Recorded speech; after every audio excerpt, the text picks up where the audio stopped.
Hello and welcome to Minter Dialogue, episode number 397. Today is Sunday the 15th of November 2020. My name is Minter Dial and I'm your host for this podcast. This week's interview is with Jarrod Haning. Jarrod is an acclaimed classical musician, author, and a stimulating speaker, having been 4 times on TED. In this conversation with Jarrod, we discuss how our brains function when we listen to music and what that can tell us to make us better people and leaders. We look at the power of being, some kernels from his new book, The Thinking Patterns of Success, and the wisdom, even the need, for each of us to find a bigger problem. You'll find all the show notes on minterdial.com. Please do drop in your rating and review, and don't forget to subscribe to catch all the future episodes. Now for the show. Jarrod Haning, great to have you on the show. A fellow musician, but I feel like a mountebank when I say that because you're a real one. I'm just a wannabe amateur by night. You're a multiple-time TEDx talker, author, and a guy who likes to change minds. In your own words, how do you like to describe yourself, Jarrod? Mindset mentor. Nice. But yes, my background was classically trained music. I was principal viola. Spent 20 years as a classical musician. So I have, like you, enjoyed having music in my life in a different way. I've been to maybe 800 or so concerts, classical included. And so music has played a big role in your life. And it's one of those funny things, and I would love for you to react. I've always said that music is one of those 3 questions to which the answer is always yes. Yes, you'll pay taxes. Yes, you'll die. And yes, you like music. But which music? That's up to you. What do you think about that? Do you believe that people tend to like music? Overwhelmingly, yes. And I would say that the rate that people don't like music is probably the same rate of people who don't pay taxes. That's great. Well, it's remarkable that the music somehow does relate to everybody, but in different ways. Mm-hmm. And classical music is certainly not a trendy thing to like, Jarrod. I mean, presumably when, for all the kids going to school today, it's those type of people. How do you reconcile that? And how do we make classical music become again more attractive, or is that a lost cause? I don't think it's a lost cause. I just think we're approaching it from the wrong angle. So yes, I would agree that the music chooses you as much as you choose it. As far as the music style, like is it jazz or pop or rock or classic or blues or whatever it is, there is kind of a mutual, like something in it called to you and something in you kind of responded to it. And at the same time, yes, there has been a decline in classical music audiences we've gone from the information age into the disinformation age, and now we're probably in the attention age.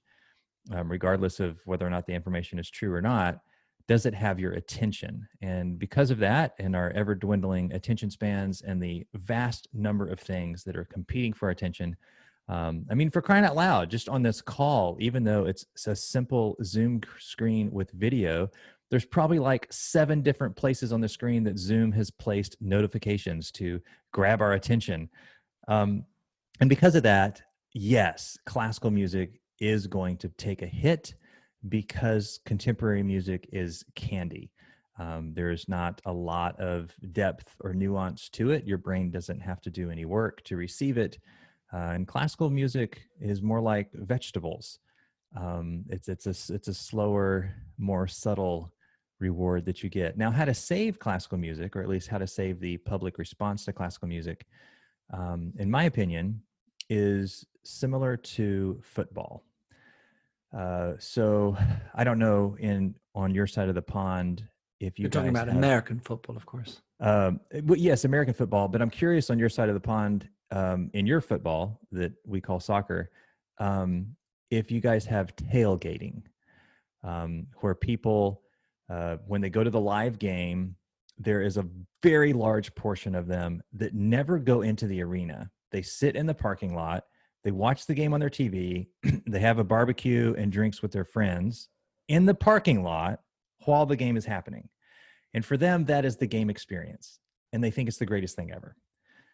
Tailgaters. I don't know. Do you guys have that in soccer or football games? No. Well, I mean, but I'm very familiar with the term, of course, because I lived in America and I was a deadhead.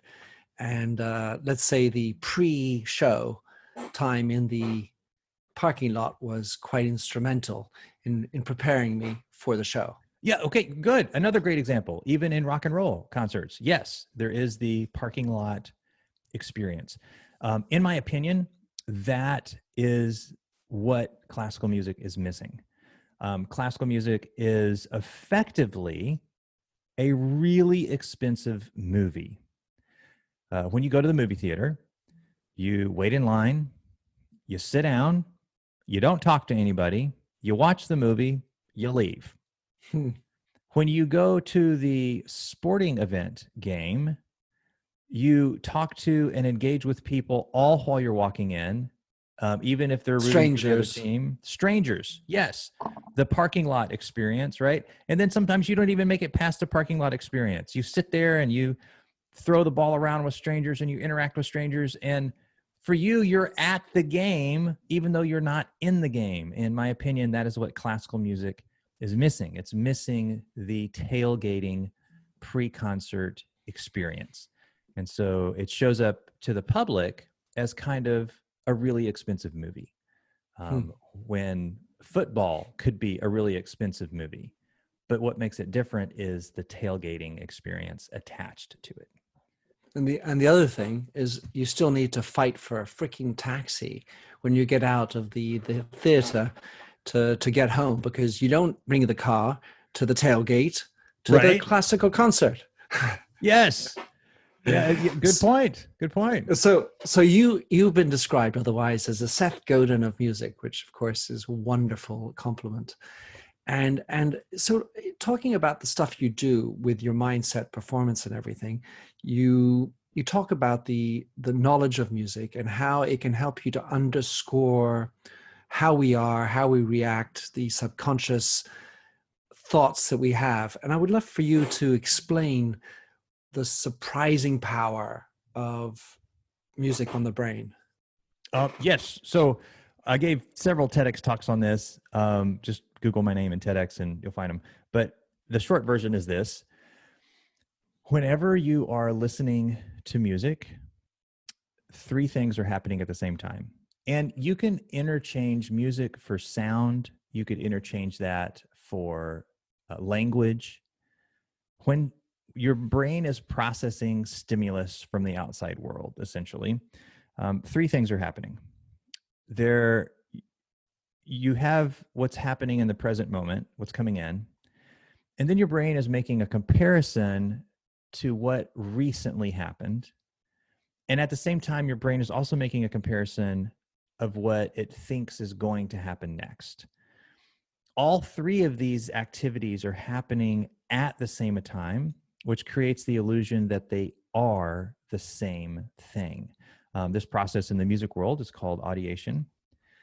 And in music, when you go to the piano and play a single key, just one note, it's really interesting how that one note has no effect on you.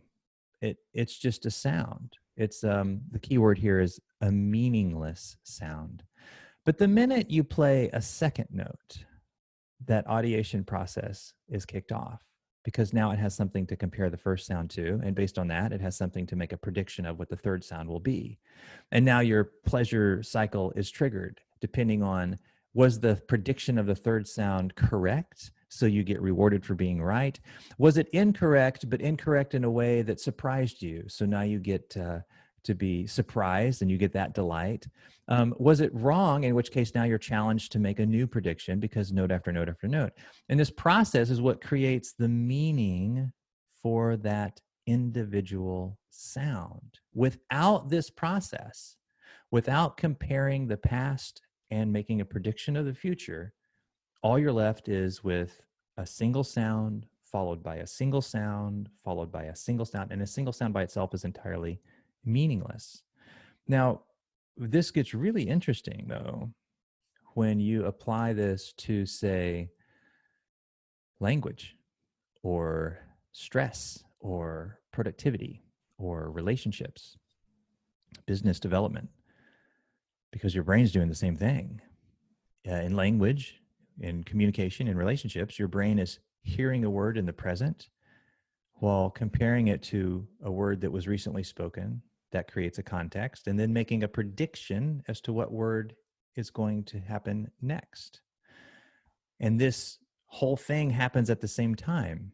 And so it creates this illusion in your brain that it is the same thing, meaning when they say a word and you have an emotional response, you're happy, you're sad, because it all happens at the same time, you're convinced that their word caused you to feel happy or sad, but it didn't. The way your brain made comparisons and predictions is what caused the emotional response. So to translate that into what we should take away, we need to strip out somehow the references to the past and the fears or anticipations of the future in order to focus on the word, the emotion, the note. It is kind of a double-edged sword. If you take the process away, there is no music, because music isn't the sound that you're hearing. The sound is meaningless. Music is the space between the sounds. However, in language, if you take the process away, there is infinite possibility in communication, because now we're dealing with the definitions of words and not the meanings we ascribe to them. Right, but that's the meanings that we're perceiving in the reception of them, because Yes, sir. otherwise the risk is you take them out of context, and the intention that is around the meaning, if you will, Mm-hmm. is so important. And so bringing to the expression an understanding that Jarrod is in his room with this mic and the cap and in thinking these things in a post-election experience that is relevant to perhaps him needing to have a big gin and tonic beside him or not. So the word might be interspersed with a gin and tonic appropriately this time. Although if we knew that it was also 10 in the morning, that context makes a gin and tonic have a different flavor, if you will, on the word you're talking about. Yes. So it's the interesting thing here is how to be present and contextually relevant somehow to understand what's being said. Yes, present and relevant. What I would add there is the phrase, "tell me more." So, because the system happens instantaneously, which instantly creates our emotional response, and because it happens instantly, we effectively kind of blame the other person for how we felt, even though we're the one who created that. If you can imagine, and actually this is a true story. I know the lady, she's very successful in the business world. She was walking to work one day, and some college kids were walking the other way. And one of them stopped and said, "Well, I see you didn't have any trouble getting all 200 pounds dressed for work today." And she was really hurt by this. She was really wounded. And you can imagine, as she shares this story with her friends, they all affirm her that, well, yes, I would be hurt too. You have every right to be hurt.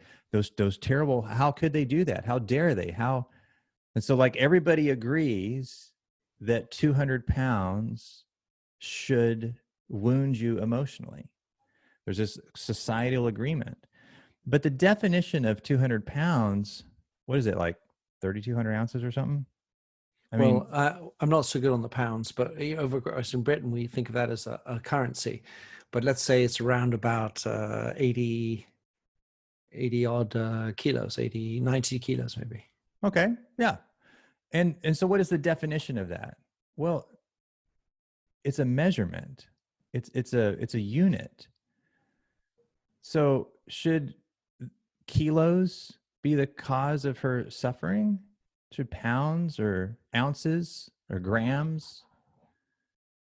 No.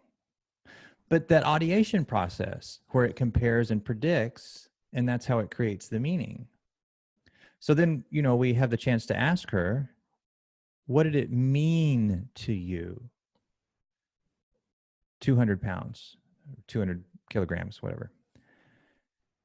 And she goes, well, it means that I'm a failure. Oh, wait, hold on. This is a measurement of weight. There is no attachment of worth. It's just a measurement.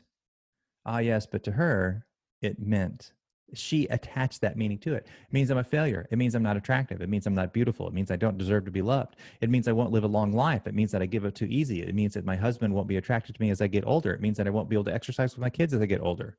Whoa, where did all this come from? The One only word. thing the college kid guy said was 200 pounds. Who created this nonsense? And that's the world we live in. She created the meaning for what it meant to her, blamed the college kid for something he never created. And that's why her suffering continued. But when we slow the process down and you can see who created that meaning, then you're free for it to mean anything. I'm interested in one area I'd like to discuss, Jarrod, which is something that has bummed me out at times, which is our lack of ability to have proper, meaningful conversations. And especially in divisive times, it feels like this is a relevant topic where when I am listening to you, I'm obviously going to start you tell me a story that begets another story in my mind. I'm thinking about the next question I need to ask you because I'm projecting into the future. And so the exercise that I need to do as the interviewer is to listen to what's happening. And then, but I'm also trying to be cognizant of structure and other elements that are almost logistical in keeping this interview flowing. Yet, if we were to have a proper conversation, it would just be constantly to and fro, staying within the bounds of the conversation and the words that are coming out of our minds, and not dragging into it baggage of other conversations necessarily, or thinking, oh shit, my time's running out, which is a projection to the future issue, which means I need to compress everything else and cut that stuff out, focus on this and move away from that. So it feels like it's a relevant component to making conversations happen. I think it is. The distinction is the emotional response that you're feeling, being upset, being angry, is not a response to the words they spoke. It's a response to what those words meant to you. And what they meant to you is as unique as you are. So to have a conversation like that, if we're talking about divisive topics, it's to constantly be injecting, tell me more about that.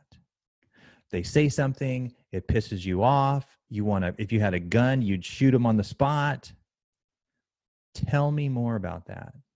Ask for more information, because more information, more distinctions paints a clearer picture of the meaning they had attached to it. And it brings clarity to the difference between what they said and the meaning you attach to it. The big distinction, though, we make an error when that happens and we say, what do you mean by that?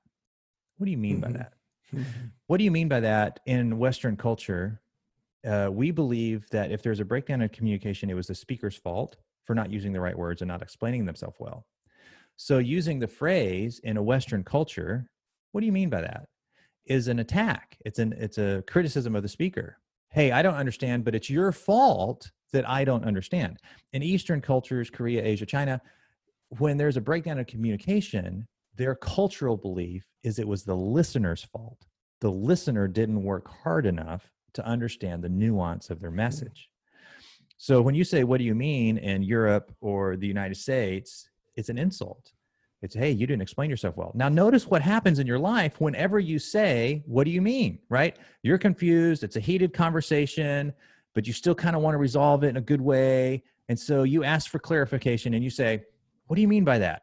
Notice what happens. They say the exact same thing they just said, only louder, which doesn't move the ball forward. You were confused the first time. Now you're like irritated and confused the second time. Instead, say, tell me more. Tell me more is not an attack that they failed to explain themselves the first time. It's an invitation to explore more details about that, which helps to separate the meaning you attach to it from the meaning they intended. I love it. So in your book, The Thinking Patterns of Success, I got a chance to read your hidden chapter, The Power to Produce. And you write several times about the power of being, which I'm sure is related. Can you elaborate on what is the power of being and how to get in touch with that power? Power of being. This is such a subtle, nuanced, hidden thing. In the United States, in basketball, one of the greatest of all great basketball players ever, Michael Jordan, after the basketball game, he would review the tapes, and he wasn't looking for errors in play. He wasn't looking for technical mistakes. He was looking for energy, ways of being, attitude. Where was he playful?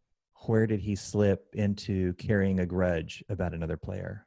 Where was he fearful something wasn't going to work out? Ways of being, attitudes.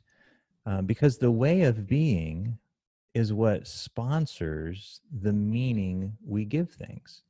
If you are adventuresome, you're going to give challenges a different meaning than if you are depressed. You're depressed and there's a challenge, you're more likely to say, well, this means I'm not good enough. If you're adventuresome and there's a challenge, you're more likely to say, what a great opportunity to grow. Who you're being in that moment dictates that ideation process, how you compare, predict, and ultimately create the meaning that's driving your life. Ways to access more resourceful ways of being, if you will, is to take on a bigger problem. The only reason you have the problems you do is because you're not up to something bigger in life. If we have time, I've got a great story on how this transformed my relationship with stage fright. Please do. Oh, okay. Okay, so the principle I just shared was if the reason you have the problems you do is because you're not up to something bigger in life. And when you first hear that and you think about the problems you have, don't have enough money, don't have enough time, don't have enough relationship, don't have enough health, it seems like all of those are real problems. And those are your problems. So when I say that, it's very offensive. Here's what's going on though.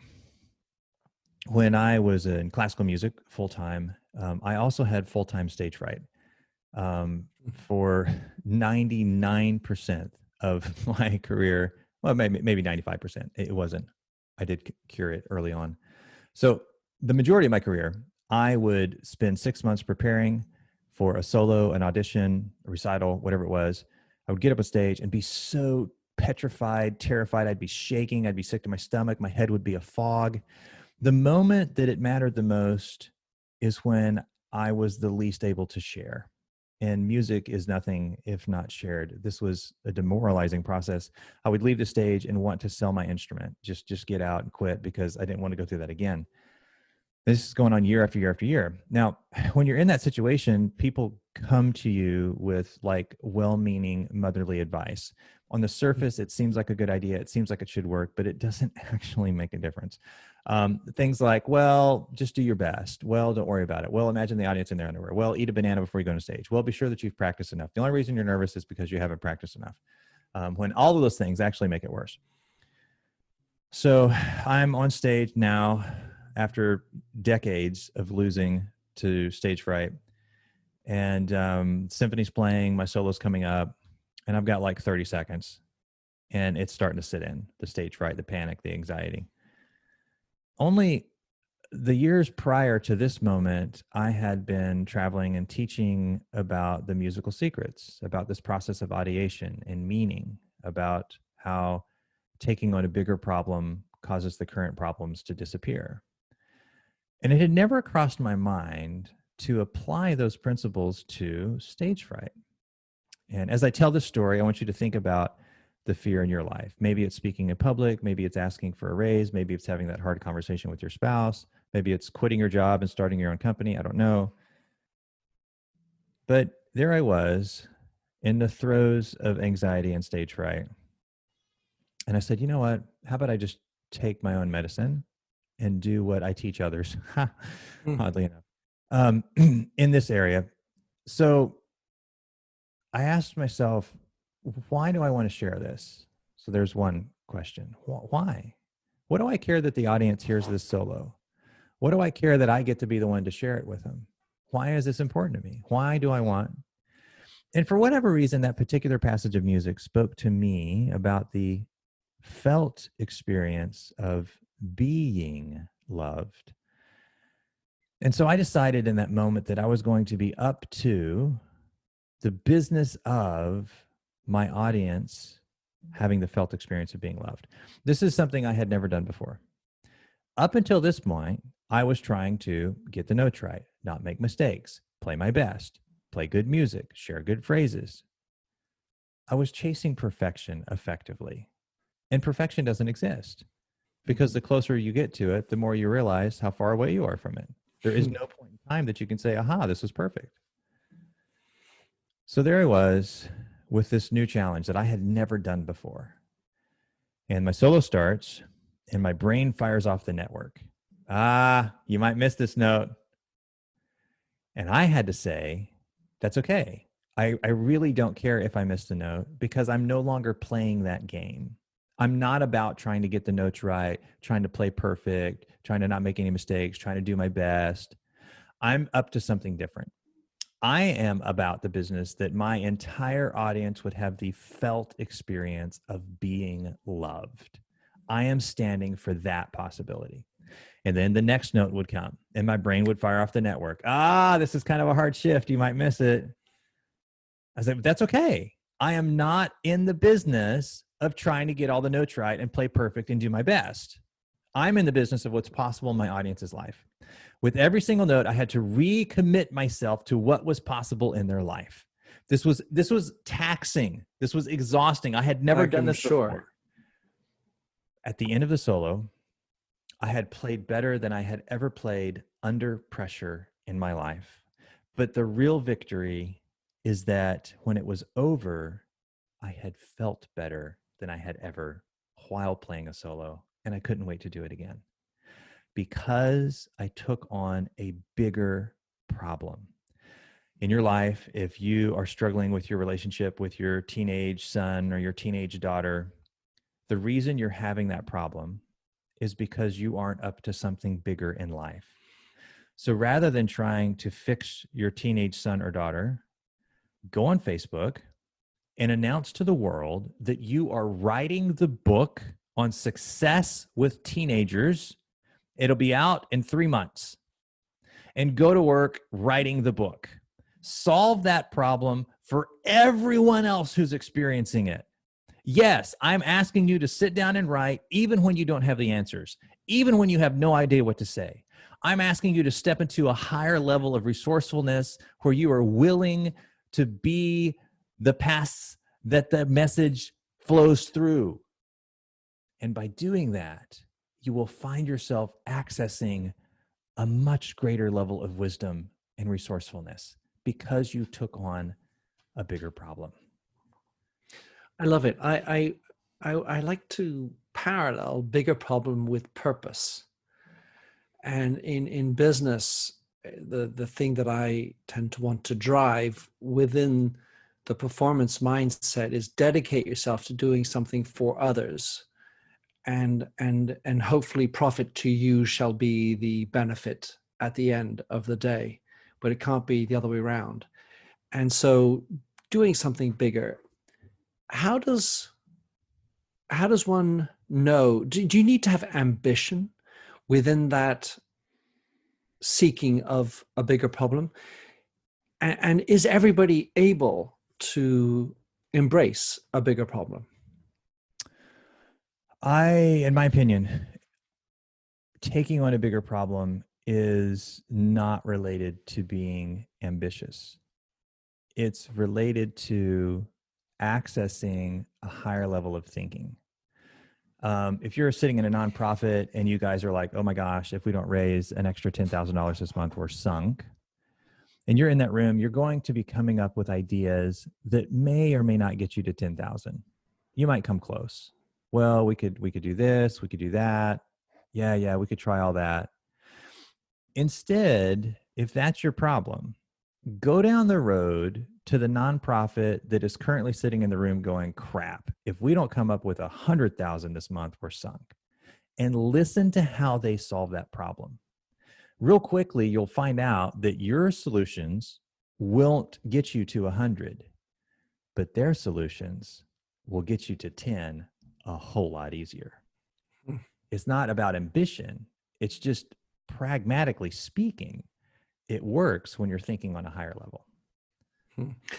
In the Pat chapter that I read, you have this lovely story about a Stradivarius violin that is sitting wantonly on and lostedly on a desk while you're studying, you're practicing, and your teacher comes back and says, "Hey, you were playing the violin," or someone, I can't remember who was, that says, "You were playing my violin." No, but I put it, it's exactly in the same place. You go to all sorts of pains to have not shown any hint as to why or how it had been played.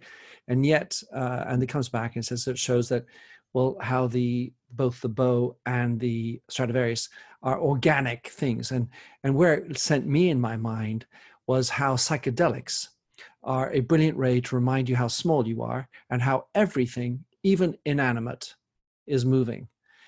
And I was wondering, I mean, in the end of the day, how that relates into your story of finding bigger. Because in the end of the day, I feel like we're small. And if we can remember that we're small, then it puts us at the service of bigger things. It does.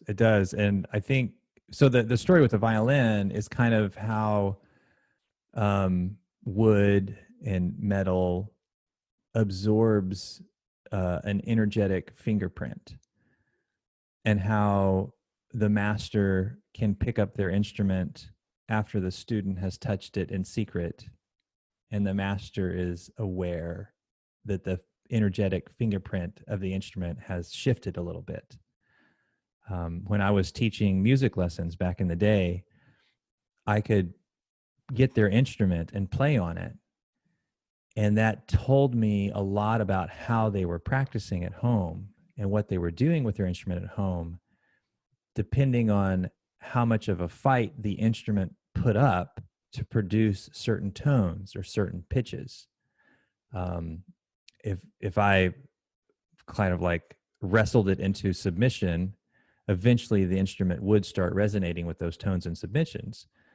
But based on what the student was doing, that kind of imprint, if you will, the instrument was just absorbing that. I think psychedelics are another great example of how the immaterial can be absorbed in the material. In this case, the psychedelic itself is the material that's absorbing that energetic fingerprint that gives you access to what you described. Like, we are both infinitely large and infinitely small in comparison to what we're working at.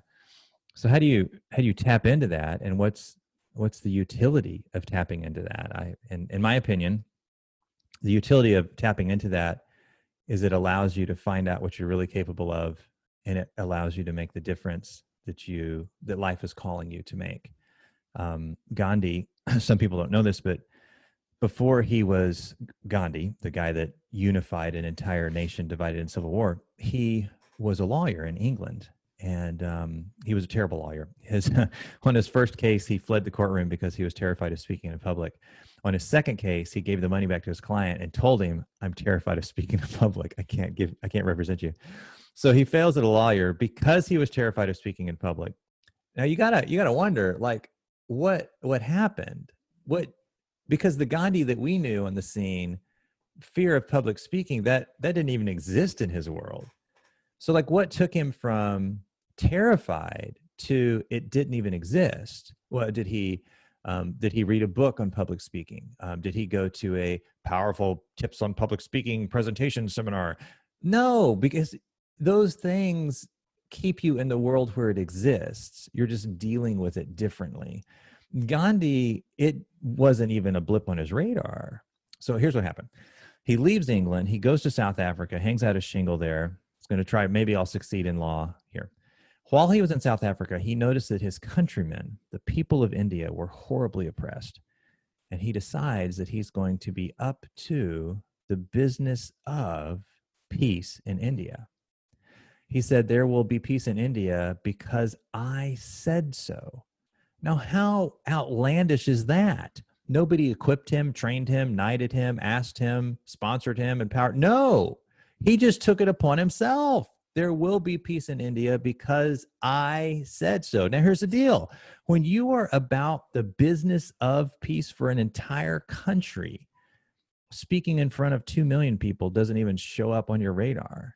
They could boo you off the stage. You wouldn't give it a second thought because you're up to something bigger. What's possible in their lives. And in my opinion, this isn't a matter of ambition or ego. It's more utilitarian. It's a way of thinking that actually moves the ball forward.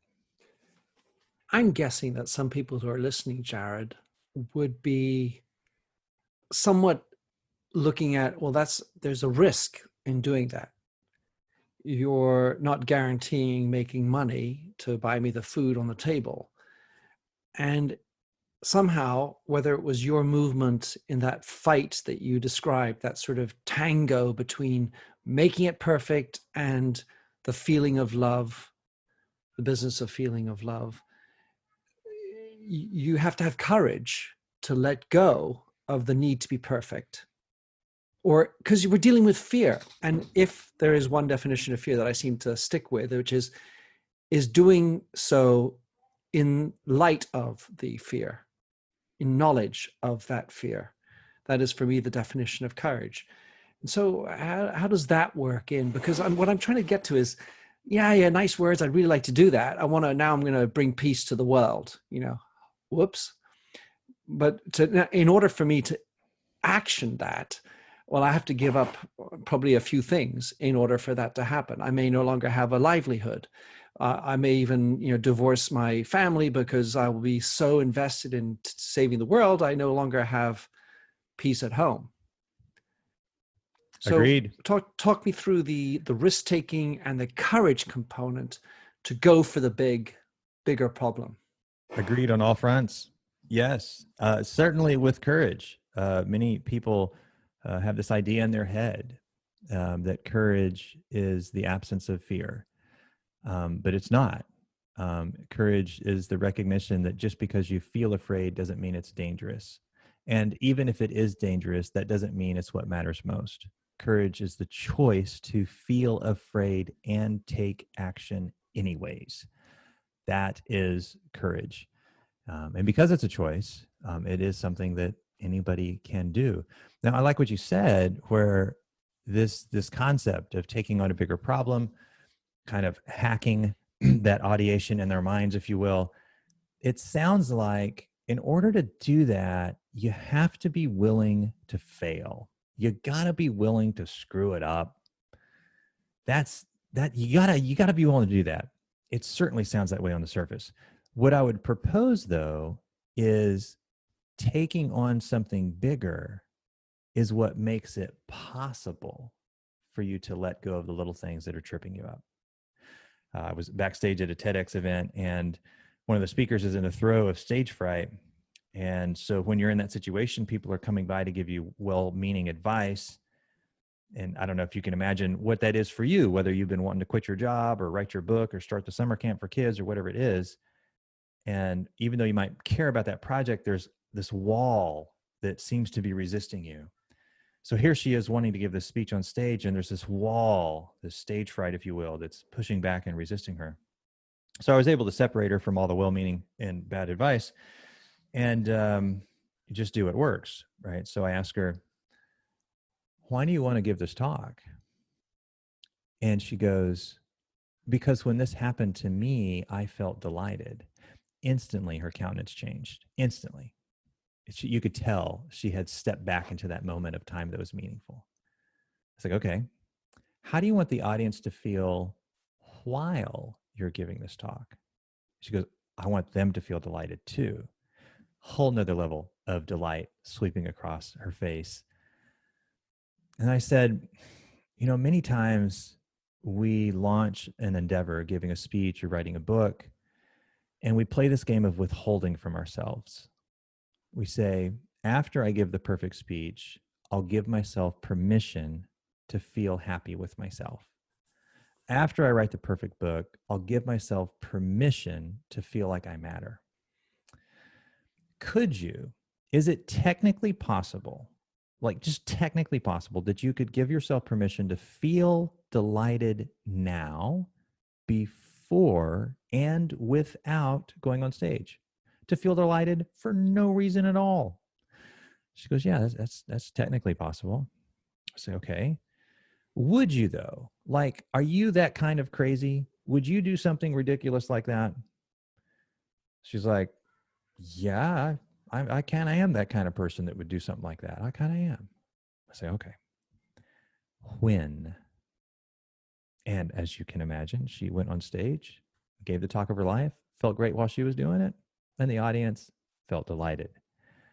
This idea of taking on a bigger problem allows you to tap into the kind of resourcefulness that makes letting go of the fear of failing possible. Without taking on a bigger problem, it is, in my opinion, unrealistic to expect somebody to let go of the fear that's holding them back. Sounds like the power of being. In my opinion. So, Jarrod, time is coming to a close.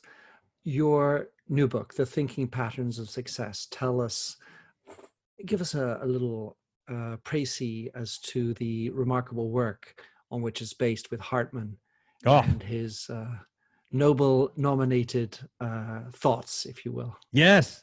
So The Thinking Patterns of Success, how 7-figure earners get more done with less effort.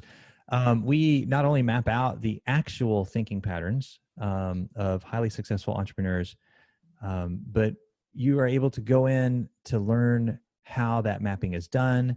You're able to learn the benefit of that mapping. That mapping process is just like the corn maze. In your life, wherever you're running into the same obstacles, don't have enough time, don't have enough money, kids aren't behaving, don't have right relationships, whatever it is, you're running the corn maze. And so you're going to go here and make a mistake and then go there and maybe that was right, but then the next row was wrong and the next row is right. Instead, how about we just put you on a ladder so you can see the whole picture? And with only 3 feet difference in your eyesight elevation, it goes from, I'm not sure what to do, to, oh my gosh, that totally makes sense. And effectively, when people are solving business problems, being able to teach them how to think at a higher level is the fastest way for them to double their business revenue and cut their production time in half. So the book covers, those stories and case studies. It talks about the mindset push-ups that allow somebody to start exercising their mindset and go to the next level in their mindset, think at a higher level. And of course, the mapping process, and Hartman, who came up with these values in the 50s. But yes, if you are entrepreneurial, in nature. If you are kind of a professional development junkie, I think you'll very much enjoy the read. Yeah, I of course I haven't had a chance to read it in full, but the insights, the storytelling that you do, Jarrod, is very powerful, and certainly, obviously, working at changing the mind, discarding this destination of perfection, and accepting to go with risk for the bigger problem was, how I looked at it, and your book is a recipe, at least a direction towards that. It seems like a really great book. How can people track you down, get the book, know more about you, Jarrod? Come over to mindsetperformance.co. You can learn about the mind scan. If you're curious what's possible in your own mindset and how a tweak there would shift your ability to earn and create free time, you can learn about that. Follow me on my podcast where we teach this. You can come into my free group, and I will start training you in this for free. And how do you get into the free group? Mindsetperformance.co. And the book. So the group, yes. No, and the group is on your site? Yes, all available through the site, mindsetperformance.co. And of course, there are the great TEDx speeches you've made. Congratulations for that, Jarrod. Good luck with everything. Lovely to have you on the show. And thanks for sharing your passion and your vision on how to make the world a better place. Thank you, sir. Thanks for having listened to this recording of the Minter Dialogue Show. You'll find the show notes and other blog posts on minterdial.com. If you enjoyed the show, please head over to iTunes to give a rating and review. And to finish, here's a song I wrote with Stephanie Singer, A Convinced Man.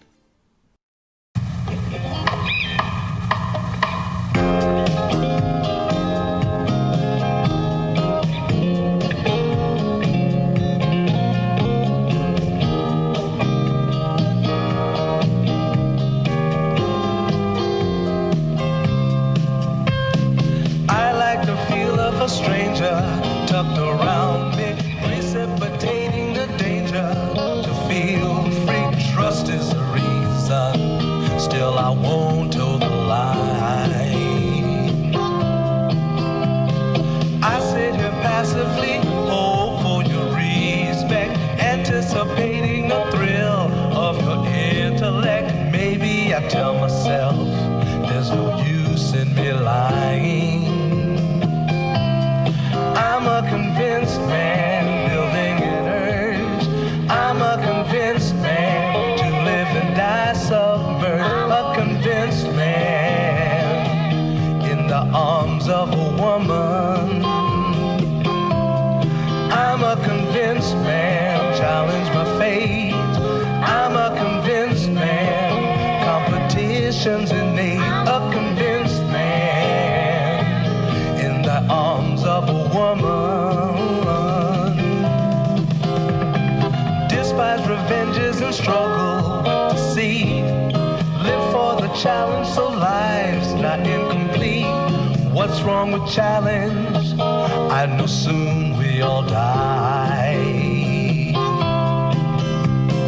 I like the feel of a stranger tucked around me, precipitating the danger to feel free. Trust in my reason and let me show you why.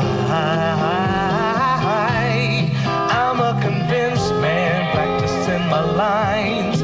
I'm a convinced man, here in these confines. A convinced man, in the arms of a woman. I'm a convinced man, bid to the test. I'm a convinced man, I'm ready for an arrest. I'm a convinced man, in the arms of a woman.